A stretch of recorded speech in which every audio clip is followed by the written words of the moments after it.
have 21.3 and 21.4 on this last week. 21.3 is 3 back-to-back triplets.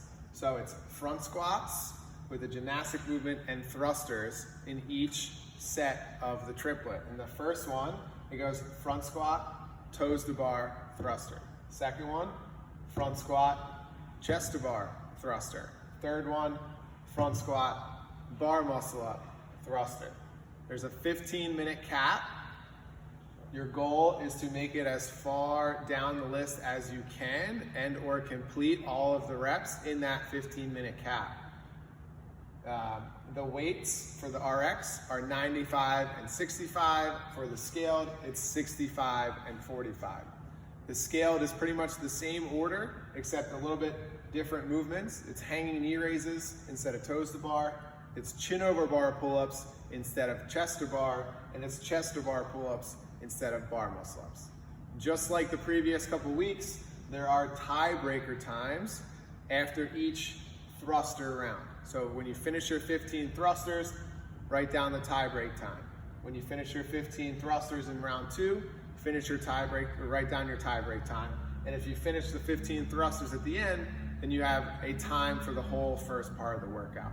Now there's one little wrinkle. You have a 1-minute rest after the first round and the second round of thrusters. And that's just to recover a little bit and let you kind of put the pedal to the metal a little bit more on round 2 and 3. Then we move on to 21.4, which is a max lift in 7 minutes. So the key component is you have 7 minutes, regardless of if you finish 21.3 in 7 minutes, you still have 7 minutes directly after that. Or if you work all the way to the time cap, you have 7 minutes directly after that to do the lift. Okay, the lift is 1 deadlift, 1 clean, 1 hang clean, 1 shoulder to overhead. And you can't let go of the bar at any point during that complex. You can attempt it as many times as you want. You can change the weights up or down as many times as you want, but you have 7 minutes to complete the rep. Now, all you have to do is complete the deadlift by the time the last second expires on the clock, and you can continue lifting until your attempt is complete. All right, so you have 7 minutes going for a max weight as many times as you can try it or want to try it in that 7 minutes. All right, guys, so we have 2 lines, one directly underneath the pull-up bar. We put it back a little bit, so if he stands on the line, he meets the standard of being behind the bar. And then we have this 8-foot target line that we have to start at. So 3, 2, 1, go. He's gonna walk from that line, past this line to his thruster bar. Now, he's gonna pick it up and do front squats. So he's clean it to the shoulder. He can go right into that first rep, but each rep, hip crease needs to be clearly below the top of the knee. And he's gonna stand up all the way, be fully straight in the hips and knees at the top of the movement. So be very mindful that we get the full depth. Okay, these would be some bad reps of partial squats, although it's relatively close to parallel, that's not below parallel. So you have to take your time and get the full depth of the squat that's required. Another common fault with the front squat would be to get the full depth, but then not stand up all the way. So here his knees are slightly extended, but his hip is not all the way up. If you try and move too fast, you can end up not straightening. So at the top, every rep needs to be straight like that, hips and knees fully open. So now we're gonna move to the thruster. Both the front squat and the thruster need to be performed outside that 8-foot line. He can squat clean the first rep, and he's gonna finish with a drive overhead. So same rules apply with the thruster in terms of the squatting requirements, but now we have the bar needs to go directly overhead. Remember, a thruster is a full squat and a drive straight up. You cannot do what's called a thruster jerk, where you drop underneath the bar with those bent knees and stand. So we cannot drop under the bar in today's workout. Another common fault is not getting the barbell fully overhead in the thruster. So pressing out in any way in front of you without that bar over top of your hips and heels and without that bicep nice and close to your ear would be a no rep. You have to get the head all the way through and lock out the top like that. The first movement in the scaled workout is a hanging knee raise. The athlete's going to start with arms extended. The rep is counted when the knees reach above the crease of the hip, and then at the bottom of each rep, arms will extend and the heels have to break the plane of the bar. So heels have to go back behind the bar. The first movement in the RX workout is going to be a toes to bar. Athletes will start the same way, arms extended, hanging from the bar.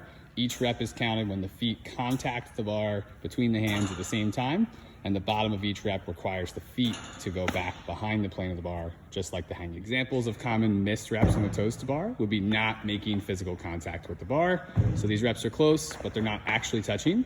And then another example would be feet not touching at the same time. So although it was pretty close, sometimes it's more exaggerated.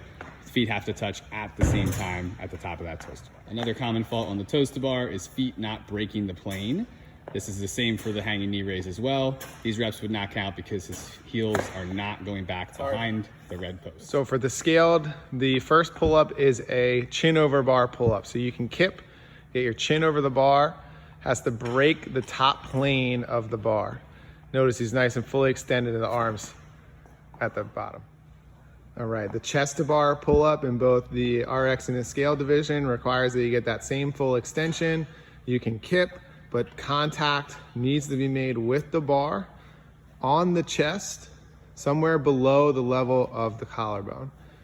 Okay, you can do a regular kip or you can butterfly also if you have that. Good. So in many cases, when people are first doing a chest to bar, they might look like this, where they get that initial kip and then they fight, and then make contact at the top of the rep with the bar. That is a good chest to bar rep. As long as you start extended and fight through it and make contact at some point, that's a good rep. An example of a no rep would be not getting full extension of the elbows, all right, at the bottom of the rep. So we have to be fully straight at the bottom to start our pull-up. Lastly, the athlete can use any grip, whether they want to do a palm out or palm in grip or a reverse grip or an alternating grip. Anything is allowed as long as you get that same full extension at the bottom and chin or chest to the bar. The third movement for the RX workout is the bar muscle up. Starts with the athlete hanging from the bar, arms fully extended, and finishes with a full elbow lockout. Above the bar, shoulders must be on top of or slightly in front of the bar. On the muscle up, no portion of the foot may rise above the lowest part of the pull-up bar on any given rep. You can't rest in the support position and remove your hands from the bar, so you have to come down before starting the next rep. And no portion of the arm or only the hand can remain on the bar when we're attempting a muscle up rep. 21.4 is going to be a lifting complex for max load. It'll start with one deadlift, then one clean from the floor that must be done touch and go, one hang clean, and then one shoulder to overhead. Any style is permitted. Just have to stand up and fully lock out to finish. The first movement, the deadlift, needs to be locked out before we go into the clean. A common mistake might be rushing the way back down without fully locking out. So Dave's gonna show us a good deadlift, fully locked out. He can use a power clean or a squat clean. So that would be a good power clean. And a good squat clean for those reps. Then he's gonna go from the hang. So we can also do a power clean from the hang or a squat clean. A common issue we may see with the hang is not extending the arms when we come down to go into the hang clean. So we don't have to lift from just above the knee, but we do have to fully extend our elbows like that before we go into that rep. Then for the overhead, we can do a push press, a push jerk, or a split jerk to complete the lift. For all of these, we need to make sure feet are together, elbows, shoulders, knees, and hips are all locked out overhead for the rep to count.